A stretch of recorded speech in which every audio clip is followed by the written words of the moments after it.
Bon, j'ai été vraiment abasourdi quand j'ai eu la nouvelle. Donc, c'est un collectif de 5 syndicats constitué de 3 secrétaires généraux retraités depuis plus de 3 ans et 2 autres secrétaires généraux qui ont été radiés de la mutuelle en 2013. Nous avons une institution qui s'appelle une mutuelle de santé, qui est une entité de droit privé qui n'appartient ni à l'État, ni à l'UCG, encore moins à une tierce personne ou à la couverture maladie universelle, mais elle appartient exclusivement aux travailleurs du nettoiement. Moi qui vous parle depuis 10 ans, je suis à la tête de cette institution. Je suis le seul PCA bénévole au Sénégal. Depuis 10 ans, je n'ai pas eu de salaire là-bas. On a ce qu'on appelle la jeton de présence. Chaque 3 mois, nous avons 10 000 francs de jeton de présence. Les travailleurs, ils cotisent 2 500. L'employeur aussi cotise au même titre que le travailleur. Nous avons signé des conventions avec les hôpitaux et les pharmacies de la place. Nous sommes restés 10 ans sans aller en Assemblée générale. Ils ont demandé à ce qu'on fasse l'AG, ne serait-ce qu'au moins pour présenter des états financiers et un rapport moral aux travailleurs. Mais ce qu'ils voulaient nous imposer, c'est cela que le Conseil n'a pas accepté. Puisque nous avons nos statuts et règlements intérieurs qui disent qu'il n'y a pas de quotas syndicaux. Eux, ils voulaient, par exemple, s'enfermer dans une chambre, donner chaque syndicat 3 personnes, 4 personnes, pour constituer le conseil d'administration. Nous, on a refusé. On a dit qu'il faut aller au niveau de la base. Nous sommes 5173 adhérents au niveau de cette mutuelle, c'est-à-dire les 1594 agents au niveau de l'UCG. Nous sommes une mutuelle famille nucléaire. Donc, pour aller en Assemblée générale, il faut présenter le bilan financier et le bilan administratif. Et aussi, il y a eu des réformes. Pour que ces réformes puissent être appliquées, il faut que la base aujourd'hui soit d'accord. C'est-à-dire, nous avons constaté que depuis 10 ans, nous sommes la seule mutuelle qui paye le ticket modérateur à la place de l'ayant droit. Depuis 10 ans, aucun travailleur du nettoiement n'a payé le ticket modérateur. Le ticket modérateur, c'était la mutuelle prend en charge 60%, les 40% sont payés par le travailleur.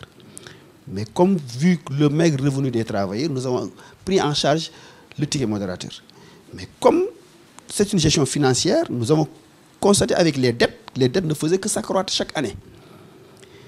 Au sortir maintenant du bilan financier, nous avons été audités par une structure qui s'appelle SOEXCO, qui est un partenaire qui nous gère nos finances et aussi qui fait un contrôle par rapport à la gestion administrative et financière.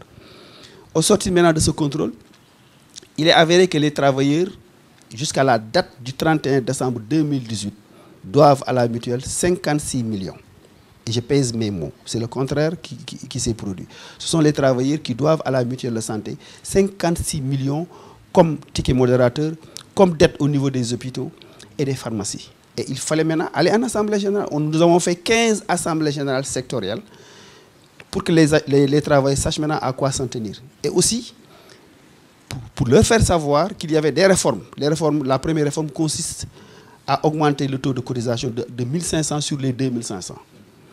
Et aussi, lâcher le ticket modérateur, puisque toutes les mutuelles du monde ne prennent pas en charge le ticket modérateur. Et donc, compte tenu maintenant de toutes ces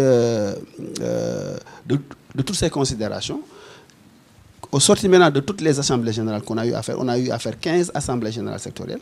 Et aussi, il fallait désigner des délégués pour l'élection du renouvellement des instances de base de la mutuelle de santé, puisque nous sommes restés 10 ans sans aller en assemblée générale. C'est ce qui a été fait. Tous les délégués qui ont été choisis démocratiquement au niveau des 15 départements. Nous sommes passés du simple au double, nous étions 23 délégués. Aujourd'hui, on est à 41 délégués. Ce sont ces délégués qui constituent actuellement l'actuel bureau de la mutuelle de santé. Et d'ailleurs, l'Assemblée générale a été faite le 17 janvier 2019 à la Maison des métiers de l'eau de la SDE. Et j'ai été encore réélu pour un autre mandat de 3 ans par acclamation. Ce qui s'est passé, c'est des mauvais perdants.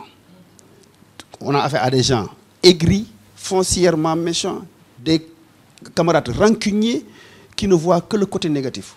Aujourd'hui, c'est Madani qui dérange. J'ai dit que je vais déranger pour arranger. J'ai un sacerdoce, j'ai une mission divine. Depuis 10 ans, la mutuelle me doit 10 800 000, c'est-à-dire le conseil d'administration avait voté pour qu'on m'indemnise chaque mois 100 000 francs. 100 000 francs pendant 1 an, c'est 1 200 000. 1 200 000 pendant 9 ans, c'est 10 800 000. Je n'ai jamais touché à cet argent. Et d'ailleurs, Quand ils ont écrit au niveau du ministère de l'Intérieur, au niveau du ministère de la Santé, au niveau du ministère de la Gouvernance territoriale et de l'UCG, quand nous avons reçu leur chiffon, je peux m'exprimer comme ça, puisqu'ils ont inventé des chiffres qui n'existent même pas. Nous aussi, quand on a eu ces informations, nous avons écrit au niveau de ces différents ministères, écrit aussi au niveau de la CMU, pour au moins arbitrage. La CMU est venue s'enquérir de la situation, ils sont venus au niveau de notre mutuelle de santé à Bourguiba. J'ai convoqué tout le conseil d'administration pour recevoir le chargé des questions juridiques de la CMU, il s'appelle M. Djité. Il est venu nous présenter le courrier émanant du ministère de la Santé pour demander la situation administrative et financière, notre comptabilité. C'est ce qui a été fait. Nous avons nos rapports financiers. Heureusement que nous travaillons avec un cabinet d'experts, XO, qui gère la comptabilité matière, qui fait les rapprochements bancaires et qui nous aide aujourd'hui à assainir nos finances. Et c'est ce qui a été fait. C'est une gestion inclusive, participative et globale. On ne touche pas à l'argent. À chaque fois, les recouvrements se font par chèque barré. L'UCG est témoin, donc l'UCG aujourd'hui est en mesure d'apporter non seulement des éléments de réponse, mais aussi pour nous fortifier dans notre position de principe. Et la CMU, quand elle est venue, quand on lui a remis les états financiers, mais le gars, il a convoqué les 5 secrétaires généraux qui ont eu à faire cette lettre-là. Il a demandé des preuves. Où sont les preuves de leurs allégations? Ils n'ont amené aucune preuve. Moi, j'ai les états financiers. Et je défie quiconque, que ce soit la Cour des comptes, que ce soit l'OFNAC, que ce soit tous les auditeurs qui viennent s'enquérir de la situation de la mutuelle. C'est une mutuelle aujourd'hui qui gère une situation vraiment extrêmement nice, comme le dit l'adage. Et je pense par rapport à cette situation, il y a un acharnement. Parce que tout récemment, quand ils ont entendu le chef de l'État dire ses inquiétudes par rapport à l'état d'insalubrité de la capitale, depuis 4 jours, c'est Madani qui fait l'actualité, c'est Madani qui fait le buzz. Aujourd'hui, j'ai affaire à des gens aujourd'hui qui ne peuvent pas comprendre quelqu'un qui est au devant de la scène. Et nous, on a tout compris. Moi, j'ai dit, écoutez, personne ne pourra me salir. Et je suis prêt à aller devant les barreaux pour apporter tous les éléments de réponse par rapport à cette gestion. Depuis 10 ans, j'ai été un bénévole et j'ai servi loyalement cette mutuelle de santé.